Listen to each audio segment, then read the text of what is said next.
and welcome to everybody on Cloud Fitness. So in today's video, we are going to discuss about the data cache in Snowflake. We are going to see how we can utilize the data cache in Snowflake for our benefits. Also, we will understand what is the life cycle of a query in Snowflake. So before moving on to our video, do remember to subscribe to my channel and hit the like icon on this video. So let's move ahead and exactly see what exactly does cache mean in Snowflake. And in fact, before moving on, I remember someone asked me a question in the comment section.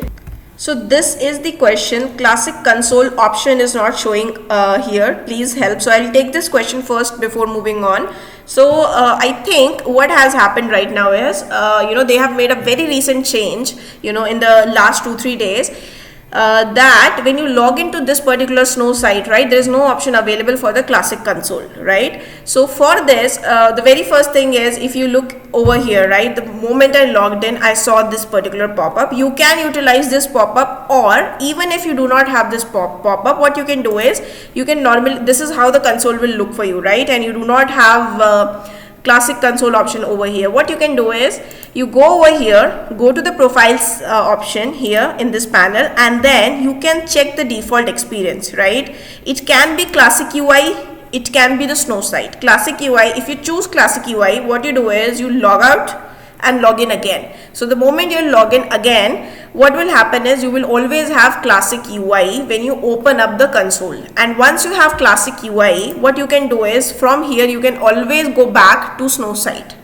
But once you log into once you re-log into Snowflake, what will happen is you will always get this classic console handy, and if you want, you can switch to Snow site from here at the top. So this is one thing that I wanted to show you, because just because I got this particular comment, and I think the people are actually they are trying to learn from here. That is why they got such question. So thank you so much for this question as well. Okay, so let's move on.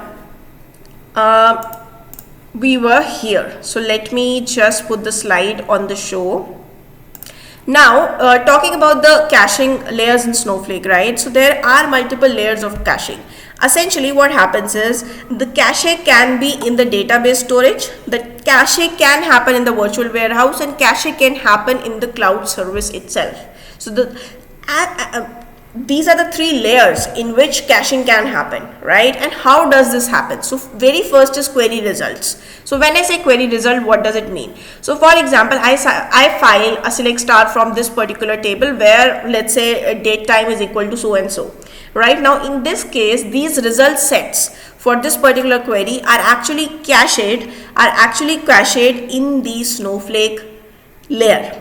Right now, just because these particular query results are cached, what happens is, when you try to rerun the same query, it will get queried very faster. So for example, you will understand this, no worries on that. So for example, if I go to the Snowflake and let me just do a select star on this particular table, let me say select star from this particular table. I have this table, and let me just select a warehouse to run this. Right now it's suspended, so it will take some time. So let me just simply run this. So moment I run this, okay, you can actually see that it got fired in 887 milliseconds, right? Now if I rerun it, you will see that it got fired in 42 milliseconds. So why did this happen? Because the result set of this particular query was cached in Snowflake, right? So this is the query results which are cached. So this is the first layer where you file a query and the results are automatically cached, so that when you try to recompute the same query, you will get the results very faster. And then the second is querying the data itself. So what happens is, when you are trying to query the data, right, now in the virtual warehouse you have SSD, right, solid state drive. So what happens is, for the particular time period, while the query is working and you have the result sets handy, even in that particular SSD, results are actually stored the data set from that particular table which was used is actually stored in the SSD rather than in the database. So that is the virtual warehouse layer. So first what I explained you, the query results, right?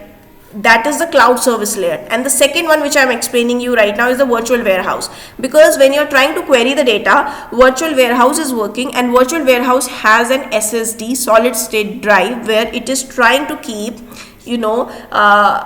the data set from the table. It is trying to keep it in the SSD, so that the next time when you query the same table, right, what will happen is, instead of going back to the database, what it will do, it will just take it will just read the data from the SSD itself, which is much faster, right? So that is the second layer. And the third is the database storage, which is nothing but the metadata. Now here what exactly happens is, so whenever you're trying to query, the metadata is also cached for the fast processing, right? So even the metadata is cached. And regarding this, I have also explained in one of my videos which explains the Snowflake architecture. So I do recommend watching that, so that you will have a very clear understanding on this.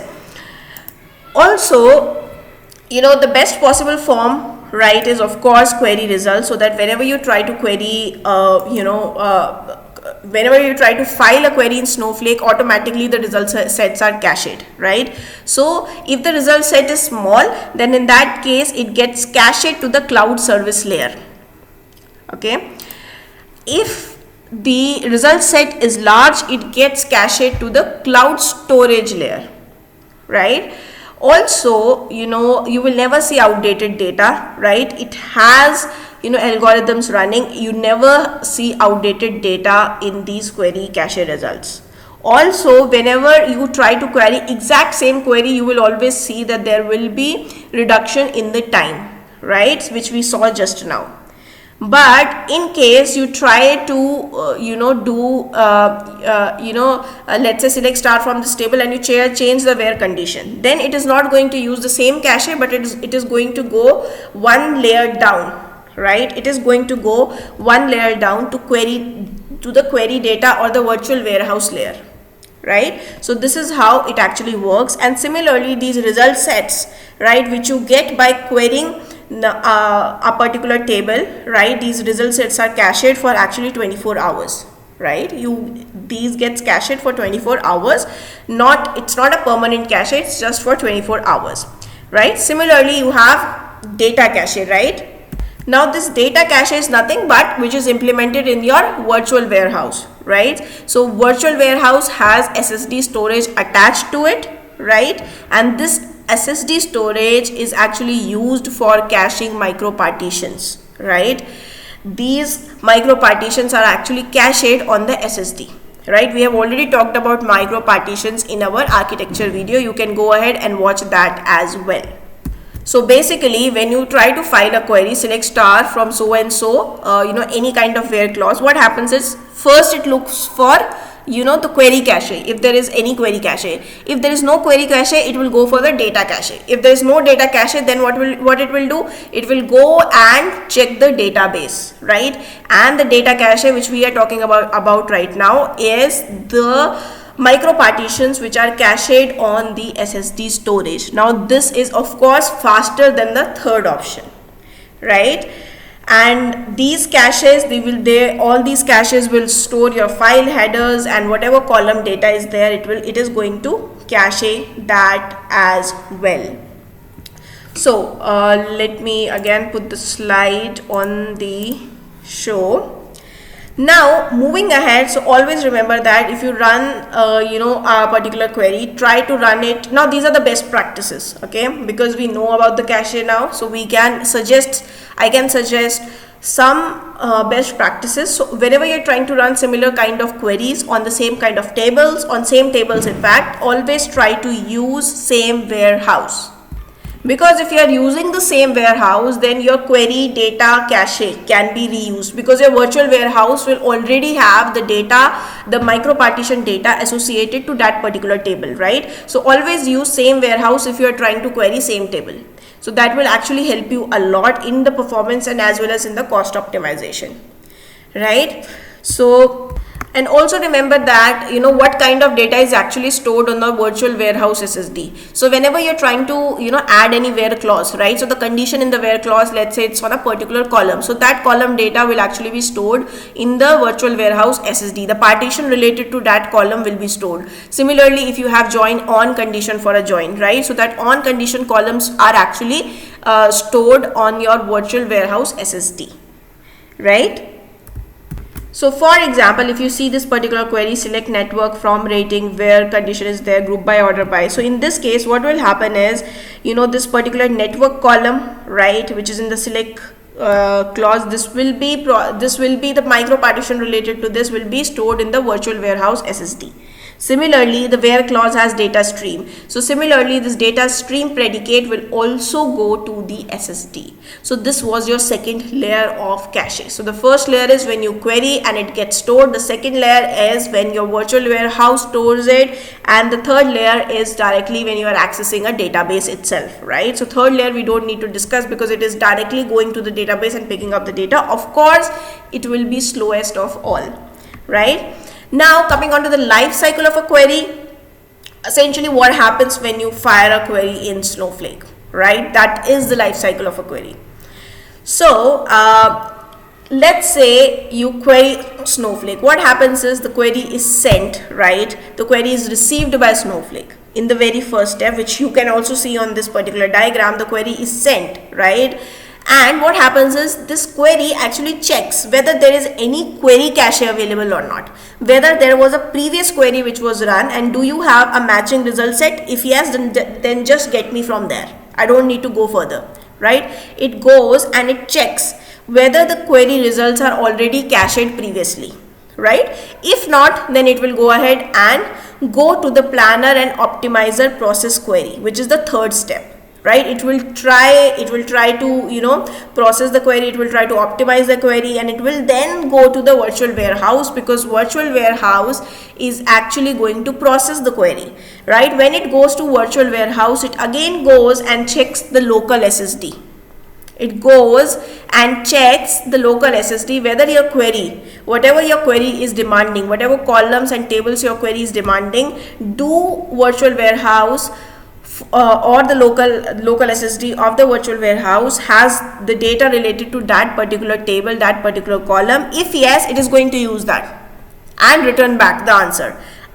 Else, what it will do, it will go back to the database, read the micro partitions, get you the data after, right? So this is the life cycle of a query. I hope you understood it. In case you did not, I do recommend watching it one more time, right, so that you understand this very well. This is the life cycle of a query. First it goes, checks the query cache. If query cache is not available, it will go do the planning and optimization. It will go to the virtual warehouse, which will be processing your query. In the virtual warehouse, it is going to check your local SSD cache.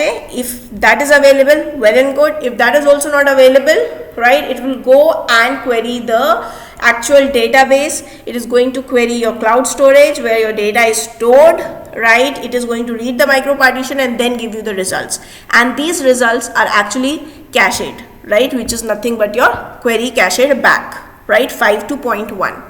So this is the life cycle of a query in Snowflake. I hope you like this particular video. Do remember to subscribe and hit the like icon on this video, because it takes a lot of efforts to bring in all the new videos every time. So thank you so much for being till here, and do remember to like, share and subscribe.